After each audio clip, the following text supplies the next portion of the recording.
think the Animal Services Director already has that authority in the ordinance, I believe. So maybe eight's not a problem if she has that authority. If not, maybe we can give her that authority. What's the desire for? 8 seats with the director being the, does that work for everybody? Usually you gotta have an odd numbers to break the tie. I don't know. Is that in the 502 regulations that you gotta have an odd number? I'm not sure it's regulation, it's general practice that you have an odd number. I'm pulling up the code now to just confirm that Caitlin does have that authority. If you'll just give me a second.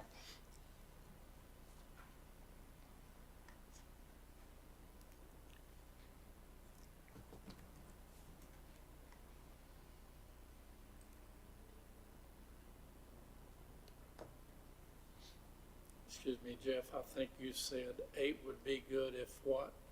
You said if somebody had a tie-breaking vote. Right, and I think the Kay's checking out to see if the Animal Services Director is authorized to make the tie-breaking vote. That would solve that problem if she is. If not, we can make that change to the ordinance as well.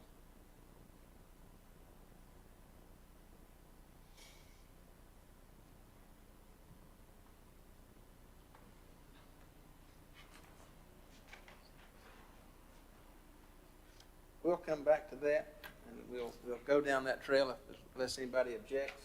If that's not the case, we'll. I'll bring up one more item on that before you move away from it. Yes, sir. I had an inquiry that I could not answer, and I was in the hayfield. I didn't have time to call JR. Someone asked the question, could you have some non-voting members on that board, like DSS and some of the other not DSS, excuse me, mental health. You have members for information and expertise, but they're not voting, and maybe that's where we can get some large animal or other people with other expertise on the board. But personally, I like working with a 7 or 9 member board, but just for thought that you might want to consider that. I have found that, and the director can vote in the event of a tie due to a recused or absent member on a voting matter.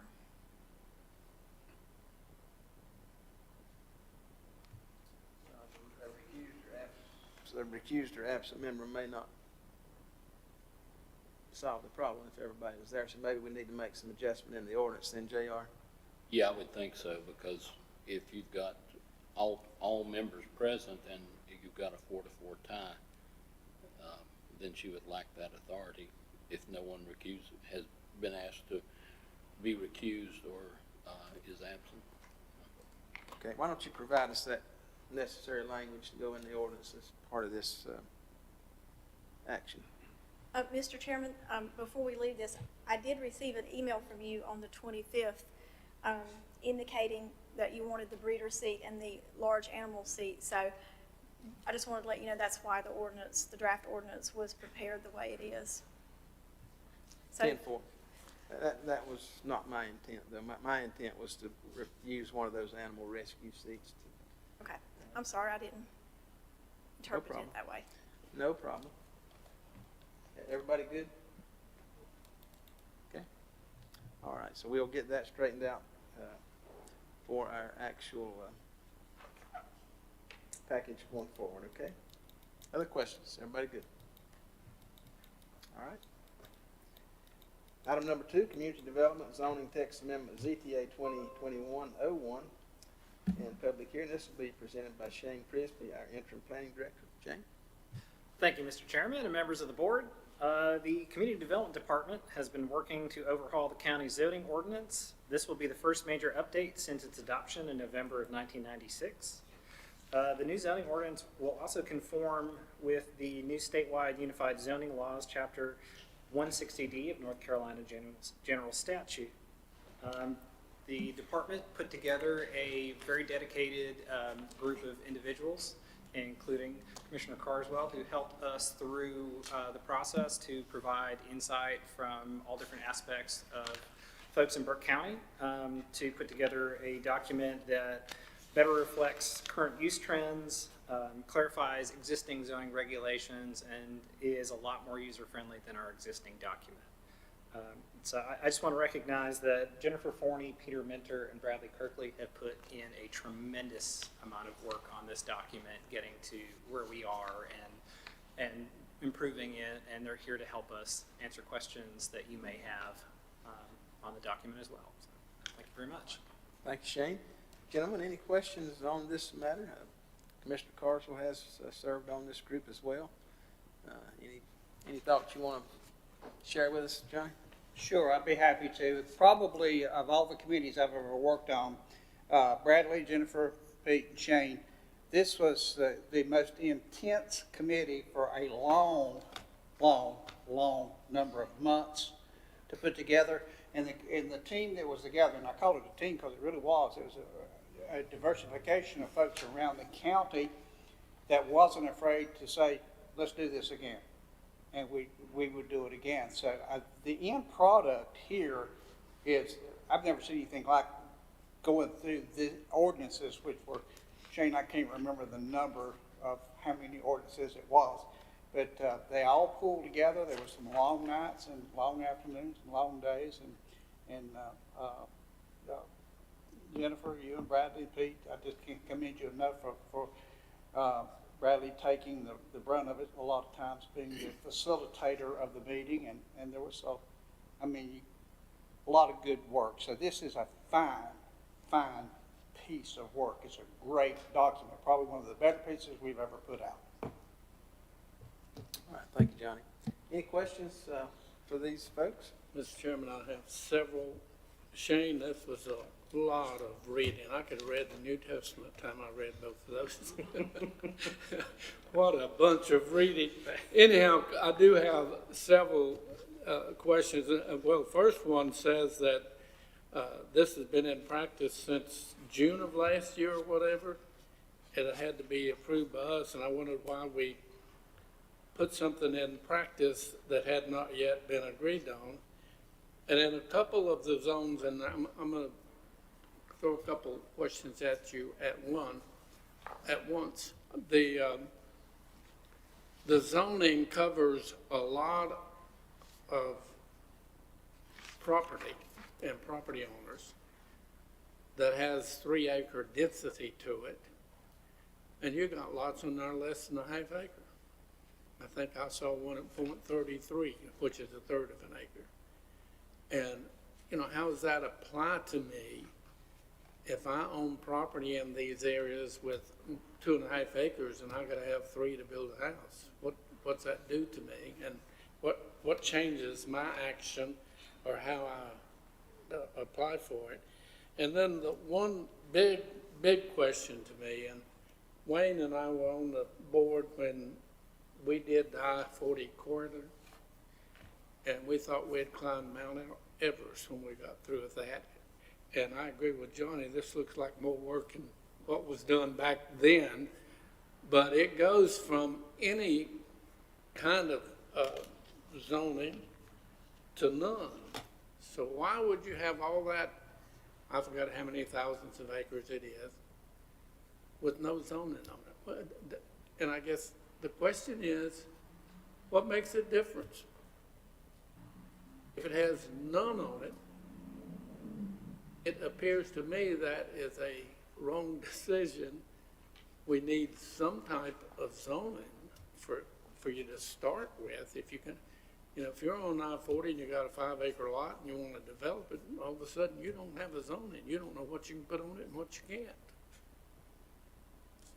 So that's my concerns with that. Thank you, Commissioner Taylor, and I've been taking notes. So if I may go in reverse order as they were asked, the I-40 corridor and the work that the commissioners put into that it really is great. And what we realized is that those areas were the only ones with those standards and regulations, that we didn't have the non-residential development standards outside of the overlay districts. So what the department is proposing is to take the standards from the I-40 overlay district and have that apply countywide, so that it's consistent for developers, for commercial and industrial zoning. It's consistent. It's easier for them to understand and plan for anywhere in the county. It's a level of quality with that, so hopefully it makes it easier for folks to locate their businesses within the county. And the second part of your question on that is that it's an overlay zoning district, so the parcels will retain their underlying zoning districts underneath that. So it really, there isn't a big change for anybody in residential zoning. They shouldn't notice really, other than calling us, asking the questions. I got this letter, that would be about it. And then for anybody coming to develop commercial or industrial property, they would all follow under the same rules of the I-40 overlay, but it would be county-wide. So everybody would be playing by the same rules, fair and consistent. Did that sufficiently answer that portion of your question? What you said is it didn't change. But you're changing. Are we changing this? I guess the question, why did we decide to do away with the zoning for that area? And I'm remembering way back when this was done, and all the reasons that we felt like that had to be done or needed to be done. And it has, as far as I know, has operated without practically a hiccup. I mean, people have been, have developed that I-40 corridor, some areas of it, and not had any big concerns of it. And does it make it harder for me as a property owner to build or do something on that I-40 corridor, or does it make it easier? If I may, could I try to answer your question? Absolutely. Okay, so the I-40 overlay is going away in name only. If you are a residential property owner, if you're zoned residential 1, residential 2, residential 3, nothing will change for you. You still have your minimum lot sizes. Those aren't changing. You can still build on your property. You're good. What is changing is going to be for those people that want to do commercial or industrial types of work. And what has happened is the only place that we had any regulations for industrial or commercial was in the I-40 overlay. The rest of the county had none. So we want to take those industrial and commercial aspects that we have in the I-40 and apply those for the county, so that the county-wide we will have industrial and commercial regulations. But if you're residential, nothing's changing for you. You're still R1, R2, whatever your underlying zoning district is, you stay the same. This is probably not a fair question. Are the fees going up because we're changing the zone? No. So this is to satisfy the state mandate, if that's a good word, for 160D. Has all this happened because of that mandate? No, not for the I-40. The I-40 change was basically just to get rules for industrial and commercial development countywide. And if you take those rules from I-40, then there's no reason to still have I-40. You wouldn't call the whole county the whole county wouldn't be an I-40 overlay. So we take away that overlay, but the rules still stay the same and they apply countywide. Yeah. So if I'm outside the 2.5, I believe that's what it was, wasn't it? 2.5 miles of the I-40 corridor, then I can appeal and develop that property as a business, as whatever, if that's what it's going to be. That is correct. In that sense, it would make Makes sense. Let's get And some of the things we've done with that as well is input from BDI and Commissioner Carswell and other folks in that to make the standards for commercial and industrial buildings better fit what industries need right now. So changing, say, height requirements and things so that what our ordinance is making it easier for businesses to come in and relocate to Burke County or start up a new business in that and apply with the same standards, whether you're within 2.5 miles of I-40 or anywhere else in the county. It's a uniform standard, and that's what we are recommending to move forward to. Okay. All right. The second question that you had was in reference to the conservation district and the 3-acre zoning. Is that, and if for the rezonings for the conservation districts, what we're proposing is taking all of the various parallel zoning districts that are no longer allowed under 160D and combining them into a single conservation district. And the goal for those areas are to have 3-acre lots. This ends up being less restrictive overall because some of the ones that we're proposing combining into the new district used to be set at 5 or 3.5 acres. So if you had a 6-acre lot, now you could subdivide it into 2 3-acre lots and therefore have 2 houses on that property, on the 2 properties instead of, say, being in a district that required 5 acres. And then you would be stuck with just 1 and wouldn't be able to subdivide it. So what we've done is take those areas that were already in some level of conservation district, which the intent is to have a lower density in those areas, hence the floor of 3 acres for development, but we're trying to simplify that for everybody, make it easier, and come into compliance with the new state laws.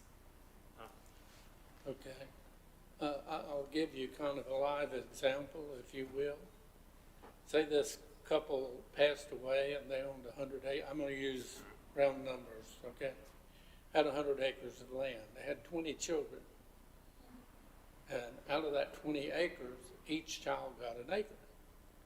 And then the other 80 acres was to remain in a farm. Now, those people that received inheritance of 1 acre can build on that 1 acre. In other words, it does not have to be, I'm not trying to be hung up on you got to have 3 acres or more to build a house, because I see some serious unhappy people if we're trying to pass an ordinance that requires you to have 3 acres to build a house on. And that's what 3 or 4, I didn't make the number, all the ZMAs, I think 4, 5, and 6 alluded to 3 acres. And Commissioner Taylor, we're taking some of those where you had to have 5. So in your example, I feel like the family would be happier now that they can go from being required 5 acres in certain districts down to 3. So we are moving towards making that easier for folks and therefore less restrictive while still maintaining the characteristic for the area as outlined by the strategic plan and the map as well. So we are moving it towards a uniform and still a lower standard while keeping that same aesthetic in the conservation district. And for subdivision of land, it becomes a little bit easier if you're in a conservation district estate lot. That drops it down from 5 to 3. 3 is kind of the minimum for that group of conservation districts to keep a lower lot density in that area, to provide the aesthetic of more wilderness, smaller home sites spread out more, to keep that rural characteristic that was one of the big comments that we received from the team, the committee that worked on this, is that people like being in Burke County because it's a rural place. It feels, it's a home place for them, and it's not, people don't want to live in Charlotte, they don't want to live in Asheville, they want to live in Burke County because they like the way that it is. So our goal for that, for this area, was to try to keep that as consistent as we could and make it easier for folks at the same time. Okay, so this is not going to restrict any of those offsprings from building a house on an acre lot. Is that what you're saying? It would depend on the zoning district that parcel would be in the situation that you're presenting. But in this situation, for those folks, particularly in the conservation district, estate districts, it will make them easier. So if you had a 6-acre parcel, you would not currently be able to subdivide that into 2 parcels at 3 acres, because you would be required to have a 5-acre parcel and you couldn't subdivide out that 1 acre. Now in this situation, you can take that 6-acre parcel and make it 2 3-acre parcels and still be in conformity with the conservation district. So for many folks in this area, it makes it easier for them should they choose to subdivide, well, again, keeping the characteristic, particularly out in the western part of the county around the lake, keeping that rural aesthetic that was one of the big things that people really love about the county and part of the reason why they choose to come here and live here. Okay. And the remaining question I had from your first question was the implementation of 160D in June prior to the adoption of the updated ordinance.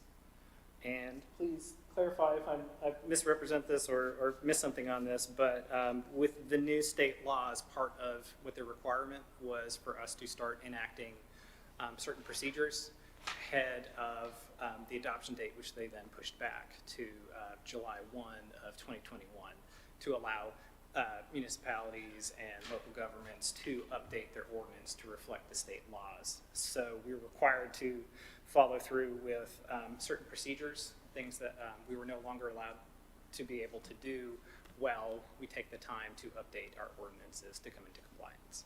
I could make that question a lot easier for you. My concern is simply this: are we in compliance of this law, or did we have this timetable for y'all to prepare this, and we're in compliance? We're not breaking any laws as the Board of Commissioners. Jennifer, do you want to elaborate on that, please? Currently, we are in compliance, even though we have not adopted 160D. When 160D was adopted back in June, you were expected at that time to recognize what those rules were and abide by them. But the state gave us until July the 1st of this year to actually get your ordinances updated and get your ordinances adopted. So right now, we are practicing 160D as it is written and has been adopted, yes. Thank you, ma'am. Thank you, Shane. Commissioner? Other questions for Shane? All right, hearing none, this item will remain on our agenda. Item number 2, Community Development Zoning Text CTA 2021-01, again presented by Shane Prisco. Thank you, Mr. Chairman and members of the board. The ZMA in question is rezoning all the parcels in the county that are zoned as CDE or Conservation State Lot District and turning them into the new Unified Conservation District. This rezoning would be contingent upon the adoption of the new county zoning ordinance. Are there any questions that y'all have about this that we may answer for you? Questions for Shane on this item?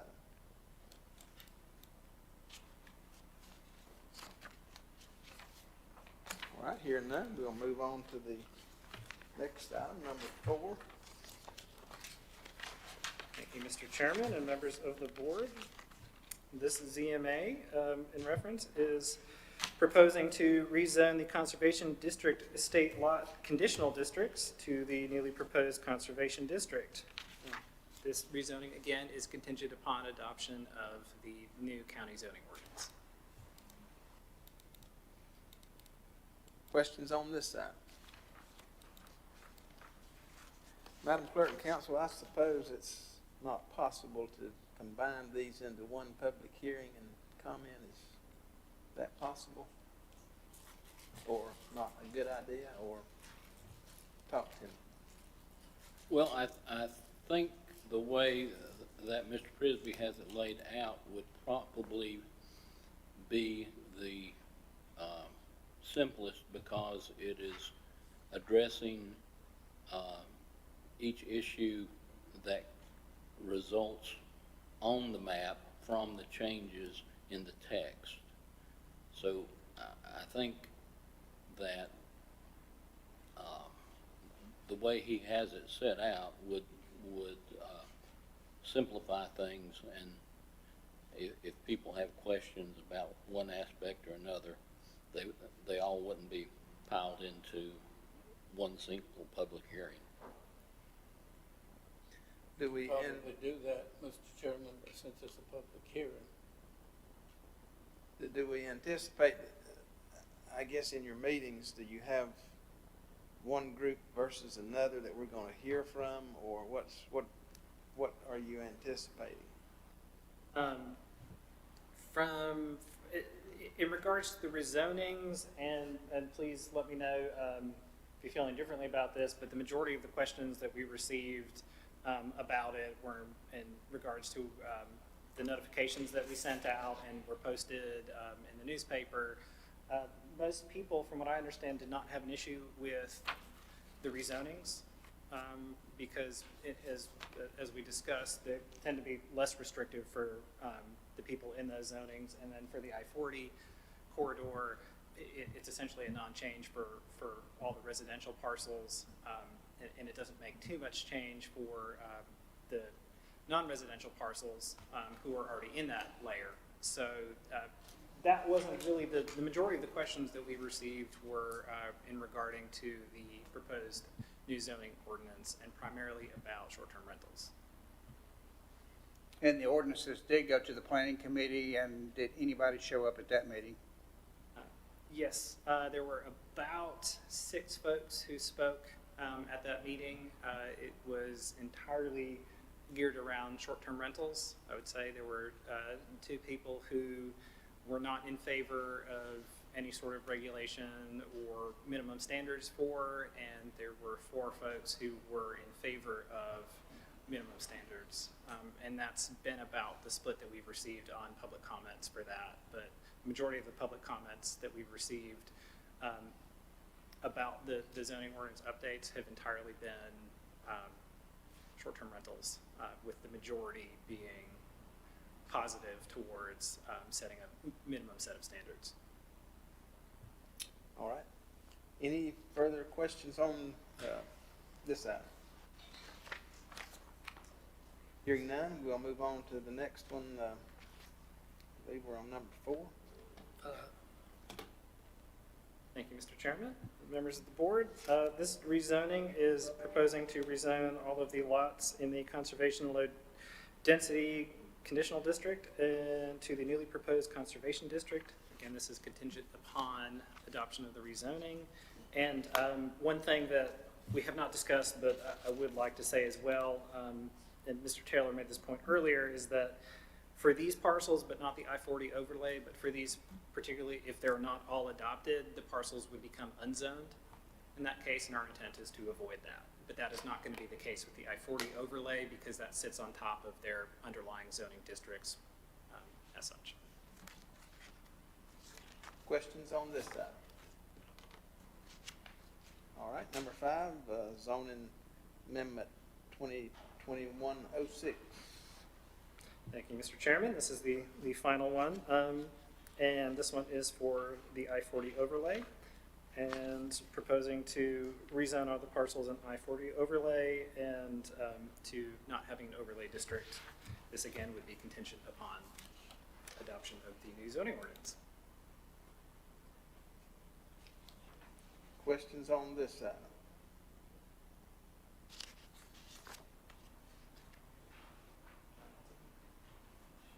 Already asked. Thank you. All right.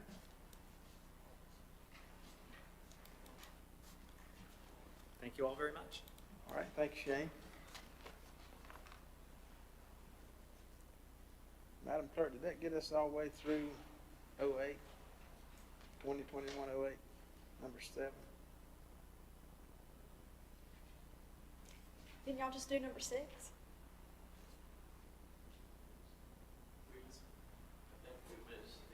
There's 7 and 8.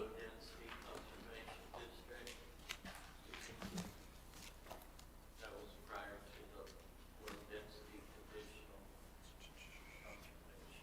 Which one was that? Was that -06? I thought we just did number 6. I thought I had everything in order, so I apologize. I probably threw you off with my, Density conservation, and 7 was low density Conditional. conservation, and 8. That's 30. So we missed the conservation district, Low density. Low density. conservation, just CDL or CDL, CD. CDL. I probably threw you off with my fantasy that we could do all this in one fatal swoop. Make it easy.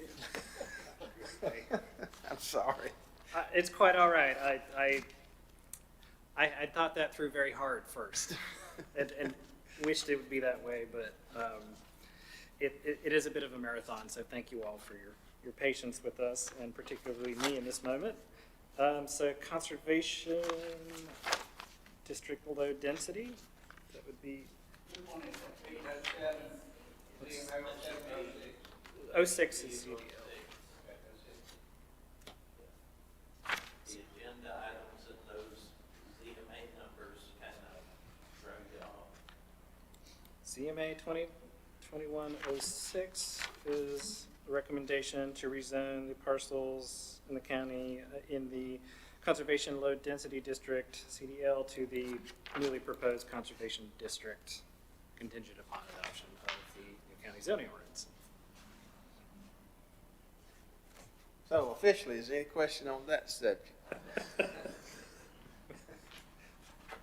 All right, here and now, thank you, Shane, for that. We will can keep all these items right on the page, right where they are. Madam Clerk, it might be helpful to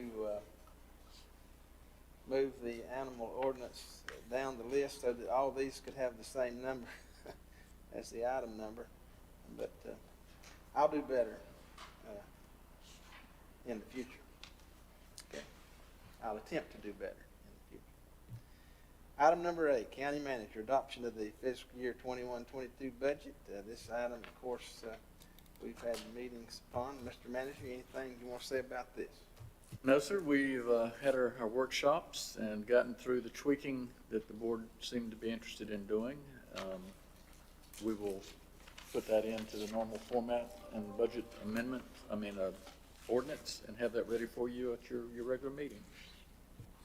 All right, any questions for the manager? All right, hearing none, this item will remain on the agenda. This brings us to our consent agenda. First item on consent is Western Piedmont COG Area Agency on Aging Home and Community Care Block Grant fiscal year 21-22. This will be presented by Tina Miller. Afternoon, Tina. Hey there. Thank you, Mr. Chairman, board, members of the board. Coming before you again this year. Every year, Burke County receives funds through the Home and Community Care Block Grant to provide services for older adults in Burke County. The Burke Council on Aging, working with the Western Piedmont Council of Governments, makes recommendations to the commissioner as far as the use of these funds.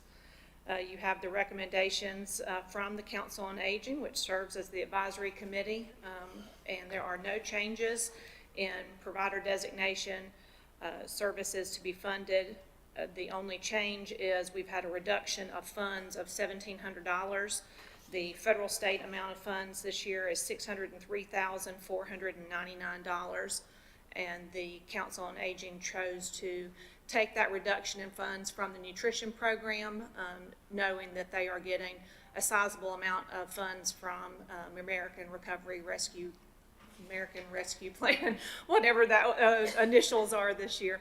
And so they are getting additional funds, so we don't feel that there'll be any reduction in service to any clients from the reduction. All right, thank you, Tina. Any questions for Tina on this matter? Hearing none, it'll remain on our consent agenda. Thank you for being here. Thank you. Item number 2, clerk reappointments, removals to the Adult Care and Nursing Home Committee, presented by Madam Clerk. Thank you, Mr. Chairman, members of the board. This is a request to update the Adult Care and Nursing Home Community Advisory Committee. Seats 2, 3, 5, 6, 7, 8, and 12 on this board need some action. Seat number 2 is occupied by Roger Hart, and he is seeking reappointment. Seat number 3 is occupied by Ron Cooper. He is not seeking reappointment, so we'll be requesting his removal.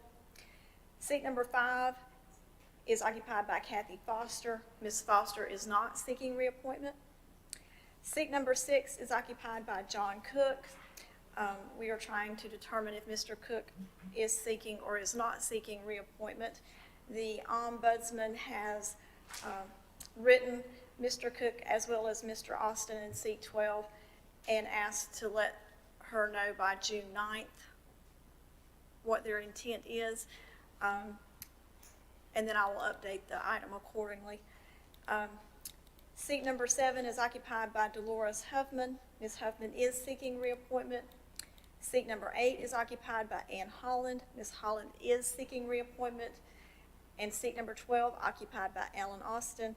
And we're trying to determine if Mr. Austin is or is not seeking reappointment. Initial contacts have are not responsive. For those that are being reappointed, it's the remainder of a 3-year term ending in 2023 for Mr. Hart and for Ms. Huffman. Mrs. Holland's 3-year term would end May 31st, 2024. I'm happy to entertain any questions. Thank you, Madam Clerk. Any questions on this item? Yes, sir, Mr. Chairman. Yep. Madam Clerk, drop the E off of John Cook's name. It's just C-O-O-K. He will be seeking reappointment. For whatever reason, he told me he has not received anything from the ombudsman, no email and or mail, but he wants to seek reappointment. So Excellent. I'll make that change. And you notify the ombudsman maybe? Or well, I will let her know, but she probably needs, if he gets the letter she said she sent, to respond to it, but I will certainly pass that along to her. Thank you, ma'am. Other question, comment? Hear none, this item will remain on the consent agenda. Item number 3 comes from the clerk as well, reappointment and removal of Recreation Commission members. Madam Clerk. Thank you, Mr. Chairman, members of the board. Seat number 7 on the Recreation Commission represents W.A. Young, and it's occupied by EMS Director Jason Black. His term ended in March, and he is willing to serve another 3-year term. Seat number 13, representing Mountain View, is occupied by Jessica Wisnett. However, Ms. Wisnett recently moved and resigned her seat, which has an unexpired term ending March 31st, 2023. So we'll be requesting her removal. Just for informational purposes, seats 1, 2, 5, 6, 8, 9, and 11 are currently vacant. Thank you, Madam Clerk. Gentlemen, let me ask you to take a look at that list. I'll just briefly mention these vacant seats. Well, I won't, since I touched the wrong place on this screen. Bear with me just a moment.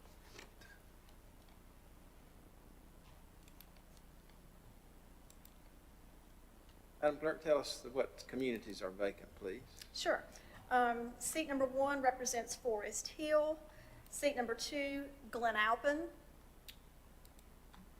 Seat 5 is George Hildebrand. Seat 6 is the Hildebrand-Eichard area. Seat 8 is Ray Childers. Seat 9 is Mole. Seat 11 is Salem.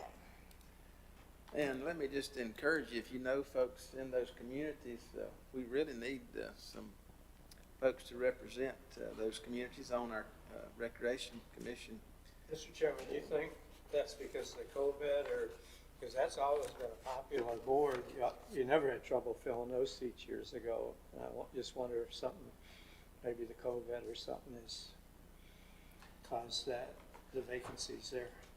I suppose that's possible, but I mean, that is a very popular board. If there's any ideas as to how we can advertise these seats in those communities, or maybe with their athletic foundations or something, be good to have folks there. Any question on this item? Mr. Chairman, a comment in relation to what Wayne said. The COVID did stop most of your sports activities and gatherings, and I would say that it is a big reason of why these vacancies are there. But I did have a note here of my own that, you know, with that many vacancies, they never could have a quorum, could they? So you can't have a meeting without well, you could have a meeting, but you couldn't do any business without a quorum.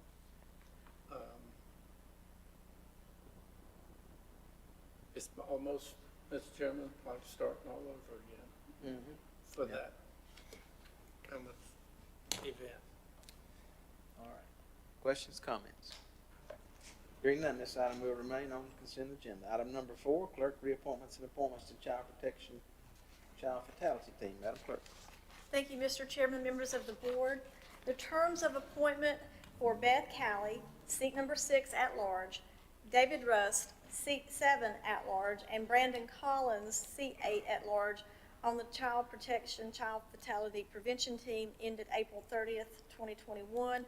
Only Ms. Calley is seeking reappointment.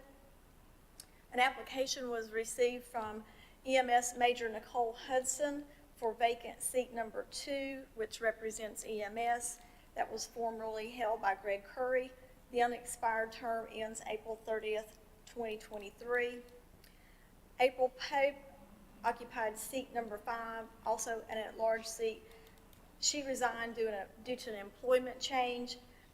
This seat has an unexpired term ending April 30th, 2022. So we'll be requesting some removals, the reappointment of Ms. Calley, but I don't have anybody to fill, I believe, Ms. Pope's seat or possibly Mr. Collins' seat, but we'll work on it. All right. Thank you, Madam Clerk. Any question on this item? Seeing here none, this item will remain on the consent agenda. Item number 5, again from the clerk, appointment of Western Piedmont Community College Board of Trustees. Madam Clerk. Thank you, Mr. Chairman, members of the board. This is a request to reappoint Lamar Smitherman to the Western Piedmont Community College Board of Trustees, seat number 1 for a 4-year term ending June 30th, 2025. Mr. Smitherman is the only application we have on file at this time. Should that change, I will move that item to your decision agenda. Thank you, Madam Clerk. Any question on this item? Hearing none, this item will remain on the consent agenda. Next item comes from County Manager, appointment of County Manager as interim health director. Mr. Dean. Thank you, Mr. Chairman, members of the board. We may want to have the culprit that's responsible for this vacancy come up and explain why this is necessary, but I have filled in the gap between the departure of one health director and the arrival of the new health director in both Stanley and Stokes County, so it's not new to me. We're looking at about an 11-day gap if all goes well. All right. Any questions on this matter? Hearing none, this item will remain on the consent agenda. Thank you, Brian. Item number 7, Community Development Resolution recognizing compliance with NCGS Chapter 160D. Change.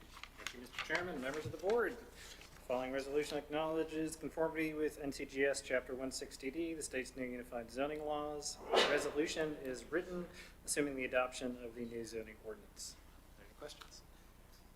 Any questions for Shane on this item?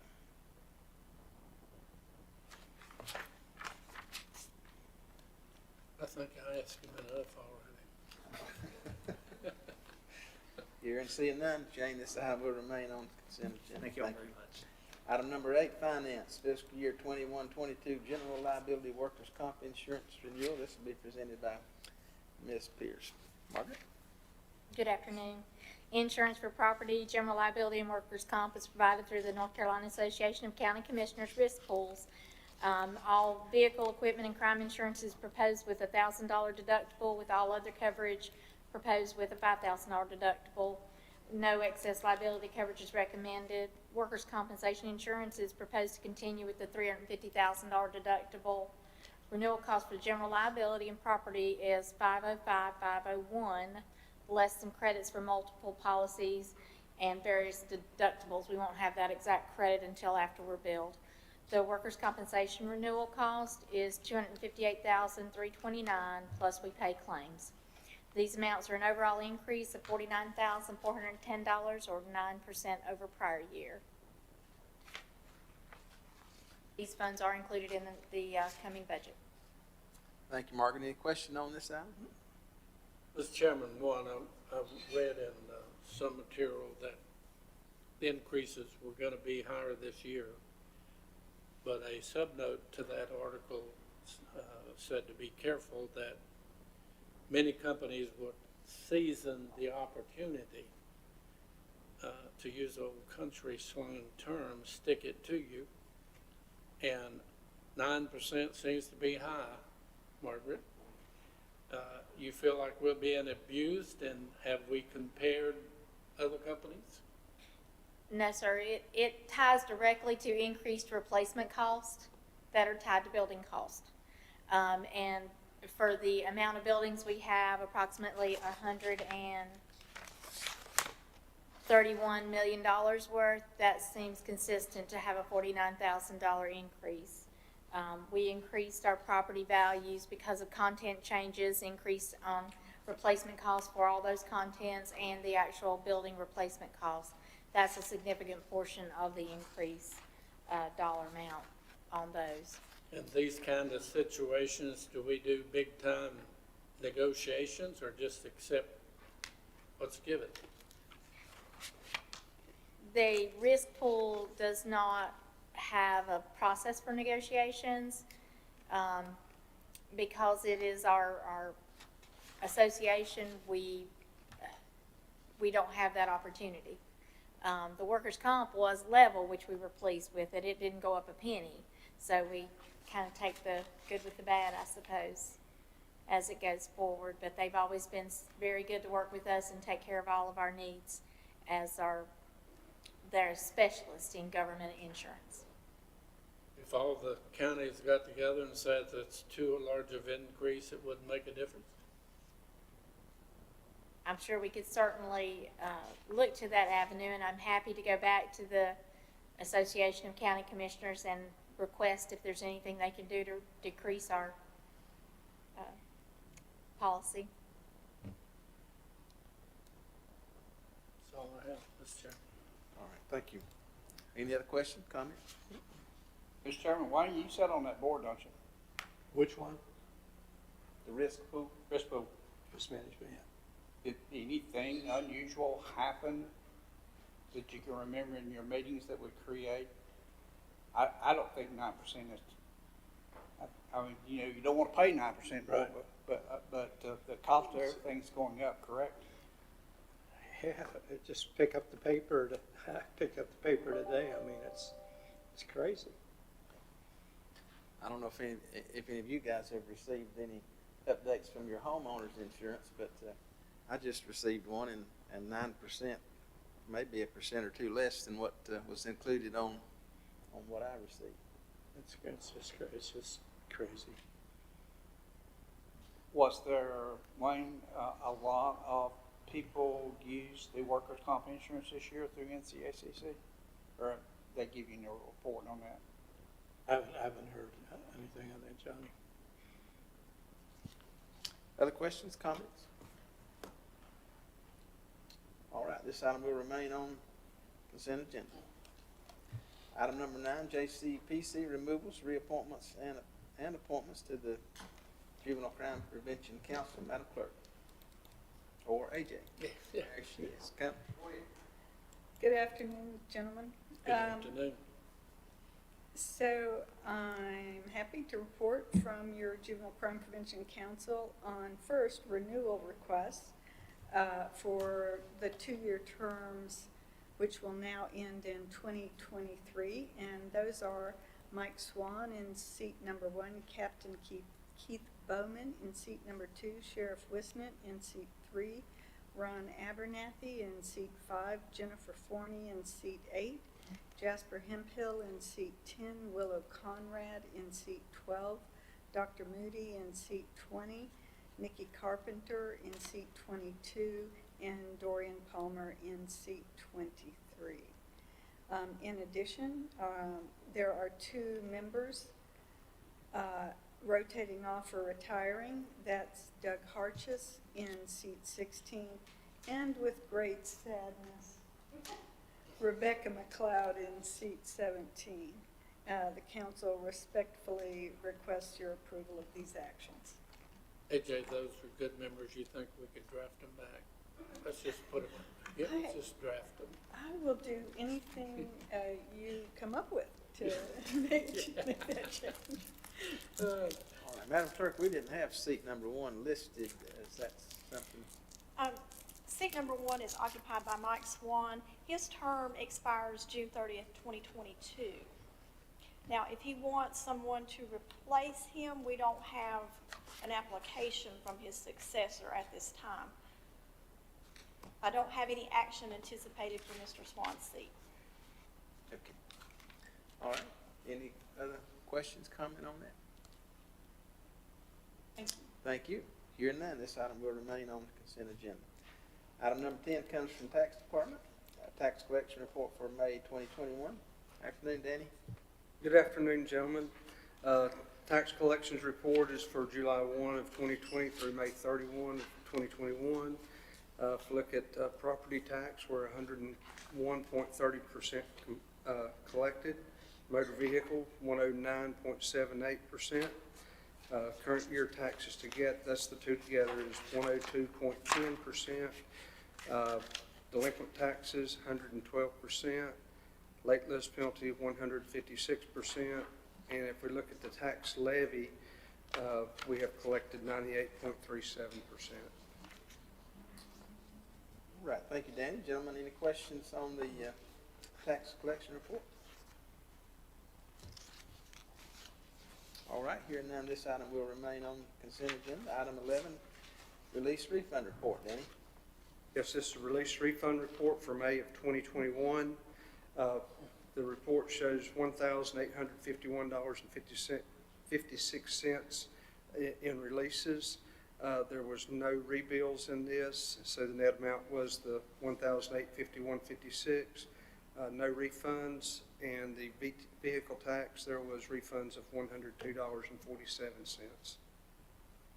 All right, thank you, Danny. Any question on this item? All right, hearing none, this item will remain on the consent agenda. Thank you, gentlemen. All right, this brings us to item 6, items for decision. This comes from our Health Department, 2020 State of the County Health Report and COVID-19 Review. This will be presented by Lisa Moore. Good afternoon, Lisa. Good afternoon, Chairman and board members. So we're just a placeholder. We're going to present our reports on the 15th. I will be doing the State of the County Health Report for 2020, and Rebecca will be doing the COVID-19 review. But if anybody has any questions, I'll entertain any. Any questions for Lisa or Rebecca? All right, hearing none, we'll look forward to those reports. Thank you, Lisa. All right, this brings us to item number 7, reports and reminders. Would remind you to spay and neuter your pets. Please don't litter, pick up trash. Johnny, or anybody familiar with Mr. Manager? Maybe you can help us with this or help me with this. Is there any state funds or anything available that we could tag for litter signs perhaps throughout the county, any kind of road signage or anything that we could look for help on, some just putting something out in front of people about litter? Any thoughts? Anybody got any thoughts on that subject? No? No, because I have, I'm sorry, is the resolution that we sent in to our representatives, we've not heard I owed back from them as far as maybe some strengthening of the littering laws in Burke County as well as the other 99 counties. I think everybody's knows how I feel about it. A good $1,000 ticket probably would stop some littering if they would write those. So, you know, we still have our problems going over to the Johns River site. Got a call the other day. There was a couch laying in the middle of the road over there, and a mattress on up the street. So, I prompted Brian. We've called law enforcement. We've called Highway Patrol to try to encourage them to make more frequent trips, especially on that particular road, to try to get those folks that are not securing their loads, obviously, and write citations for that. Sitting down to the entrance of Johns River is not getting it. We're just going to have to go back up towards Wayne's house and start down through there and hide off in the woods or whatever we have to do till we can catch some of these folks. And I hate to do it. No, I do. They need to be cited. I mean, everybody knows they need to secure their loads. And for those people that are continuing to drop their trash off in my front yard, that's okay. I'll continue to pick it up. Johnny, it's just the trucks, the trash trucks alone. I see it all the time. I travel that road constantly, and it's just the trash, even the municipality's trash trucks. I mean, this will blow, the paper will blow out or something, but those trucks, I don't know how many trips they make down that road a day, hundreds probably, to empty their loads, and it just happens. I don't know if they can really completely secure the trash on those trucks, you know. All right. Mr. Chairman, a couple of comments. I think the only thing that's going to stop littering is when those people do it, they spend 30 days cleaning up and picking up trash, but where I live, it's just flooded with fast food restaurant items. And I wanted to comment, coming to this meeting, I got behind a truck with a mattress on it, bed, and he did not have it secured. I've got in the other lane and passed him. I didn't want to blow it on my car, but you know, it does take a second or two to tie things down and secure it, but people need to do that. It does, you know, it saves so much. All right, thank you. Anything else to discuss today? Sure. Anybody got a license to rake? Mine's expired. My hay raking license expired about 20 years ago. Okay. All right. Hearing nothing further, I'll entertain a motion to adjourn. So moves. All right. Thank you, man. And all those in favor say aye. Aye. Opposed, no. That's everybody, Madam Clerk. Thank you. I tried to drive jail.